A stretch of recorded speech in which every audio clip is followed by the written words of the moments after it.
Bonjour à tous. Une nouvelle université en Côte d'Ivoire va lancer ses activités pour l'année académique 2018-2019. L'institution universitaire technologique UDIST d'Afrique UTA a été inaugurée hier à Abidjan. C'est une représentation de l'université Minuto de Dios en Colombie. Les responsables sont allés exprimer leur gratitude au vice-président au cours d'une audience. Diego Garamillo, président de l'organisation Minuto de Dios, chef de délégation. Nous sommes venus de la Colombie, en Amérique du Sud, pour présenter une université qui s'appelle l'Université Minuto de Dios. On a inauguré le bâtiment de cette université ici à Abidjan. Et alors nous sommes venus rendre un grand merci au gouvernement de ce pays parce qu'il nous a tout le temps très bien accueillis. Il nous a aidés pour venir.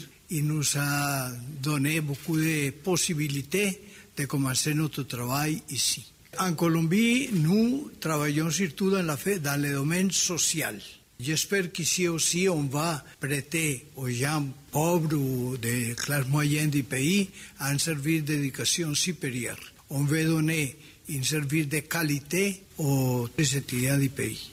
Le chef de l'État, Alassane Ouattara, a regagné Abidjan hier après-midi en provenance de Lomé, la capitale togolaise, où il a pris part au 45e anniversaire de la BOAD, Banque ouest-africaine de développement. La question de l'énergie solaire était au centre de cette célébration. Paul Philippe. Pour la célébration de ses 45 ans au service du développement des pays membres de l'UEMOA, la Banque ouest-africaine de développement convie les participants à un forum de haut niveau. Ce forum permettra de passer en revue diverses problématiques liées à la thématique des énergies renouvelables et particulièrement de l'énergie solaire, notamment l'état des lieux du marché et de l'écosystème en lien avec les stratégies pour le développement de l'énergie solaire en zone UEMOA, le bilan des interventions de la BOAD dans le développement de l'énergie solaire ainsi que les expériences de ses partenaires que sont la BAD, l'AFD, la BEI, la Banque mondiale, etc. Enfin, la mobilisation des ressources et des savoir-faire pour le financement de l'énergie solaire. Le forum récupérera des membres du gouvernement, des États membres ainsi que les institutions de la zone, les partenaires au développement, les banques et les ONG œuvrant dans le domaine de l'environnement et de la promotion des énergies renouvelables. Dans le cadre de cette célébration, un concours photo portant sur les projets financés par la Banque dans l'Union et un autre visant à récompenser des start-up évoluant dans le domaine de l'énergie seront lancés. Cette célébration qui prend fin aujourd'hui verra se succéder plusieurs panels, notamment sur comment faire décoller et développer l'économie du solaire en zone UEMOA. Les journalistes sensibilisés aux principes et au fonctionnement de la carte brune CEDEAO, ils ont été conviés à un déjeuner de presse pour comprendre le nouveau système d'assurance introduit dans l'espace CEDEAO dans un souci d'intégration plus large. Cette session d'information est la suite d'une série de formations au profit des acteurs de ce système d'assurance. Karim Diarasouba, directeur des assurances de Côte d'Ivoire. Les autorités ont le souci de faire connaître le système de fonctionnement de la carte brune CEDEAO, parce que ça fait juste 2 ans que le système a commencé à fonctionner. Alors donc, par rapport à cette ambition, le conseil de gestion de la carte bleue CEDEAO ivoirien a décidé d'inscrire dans son programme d'activité la sensibilisation des formations. Nous avons déjà été dans la région du sud, du nord et de l'ouest. De l'Est, nous avons formé la gendarmerie nationale, nous avons formé la police nationale à travers toutes ces régions. Nous avons jugé utile de former, d'informer et de sensibiliser les organes de presse pour que vous, en tant que le véritable relais d'information auprès de la population, et si vous êtes bien formé, je pense que la population sera bien informée à travers vos écrits, à travers vos prises de position, à travers vos propos que vous tenez, à travers les événements. Entoura l'Assemblée nationale où les députés se sont réunis hier en plénière pour délibérer sur 10 projets de loi. Après des débats houleux et instructifs, ces 10 lois ont été toutes adoptées. Quelques députés ont réagi au micro de Denise de la Fafiette au sortir de cette plénière.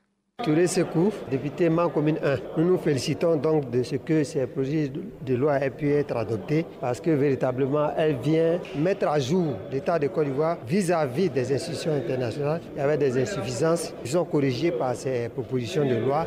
Je pense donc que cela permettra au président de la République et son gouvernement de travailler plus efficacement pour le bonheur des populations. Député Akoto Olivier, député d'Aokro, Gatakro. Aujourd'hui, le constat est clair. Nous avons un taux de déclaration de naissance de 84% dans le monde urbain ici, mais malheureusement, en zone rurale, nous avons un taux de déclaration à peine 47%. Figurez-vous que des élèves en classe d'examen au CM2 sont obligés d'abandonner les cours et retourner au champ parce qu'ils n'ont pas d'extrait de naissance pour aller en 6e. Et la loi qui vient d'être votée va permettre à l'État d'aller vers les populations pour faciliter la déclaration des naissances.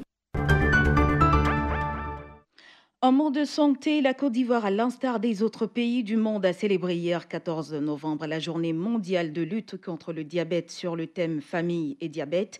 Plusieurs activités de sensibilisation ont meublé cette journée partout dans le pays avec comme thème majeur le diabète concerne chaque famille. Les détails avec Ami Traoré. Selon la Fédération internationale du diabète, cette maladie chronique touche 425 millions de personnes dans le monde. En Côte d'Ivoire, l'on estime le taux de prévalence du diabète en 2017 à 4,8%, soit 700 000 personnes atteintes de diabète par an. Cette journée de commémoration est donc une façon pour les acteurs de santé de tirer la sonnette d'alarme sur l'ampleur de cette maladie qui constitue un véritable problème de santé publique et sur la nécessité pour chaque famille de s'approprier la lutte contre le diabète, d'où le thème de cette 27e édition. Pour faire face à ces tueurs silencieux, le gouvernement ivoirien a entrepris une série d'actions. Selon le ministre de la Santé et de l'Hygiène publique, Aka Aoulé, il s'agit entre autres de la réduction du coût de l'insuline dans les pharmacies publiques qui passe ainsi de 7 800 francs à 2 280 francs, la prise en charge gratuite de 203 enfants diabétiques âgés de 0 à 20 ans, des efforts qui cependant ne suffisent pas. C'est pourquoi le ministre de la Santé et de l'Hygiène publique a invité les uns et les autres à une prise de conscience afin de faire de la Côte d'Ivoire un pays exemplaire dans la lutte contre les maladies non transmissibles.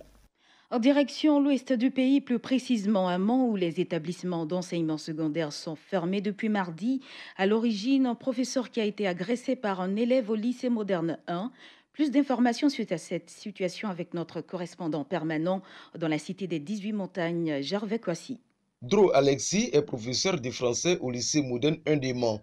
Il était en plein cours avec ses élèves de la classe de seconde C3 quand soudainement l'élève Tia Eli en classe de seconde C5 fait irruption dans la classe. Le professeur demande à l'élève ce qu'il est venu faire. L'élève répond « Je suis venu chercher mon ami ». Le professeur prie donc l'élève de sortir de la classe et attendre la fin du cours. Mais c'était mal connaître l'élève Tia Eli qui, selon ses amis, était soit habité d'esprit malin ou sous l'emprise d'une substance psychotrope. L'élève bandit Tia Eli refuse de sortir et pire, profère des injures à l'endroit du professeur. Les élèves de la classe de seconde C3, soucieux de leur avenir, eurent l'élève indélicat qui finit par sortir de la classe.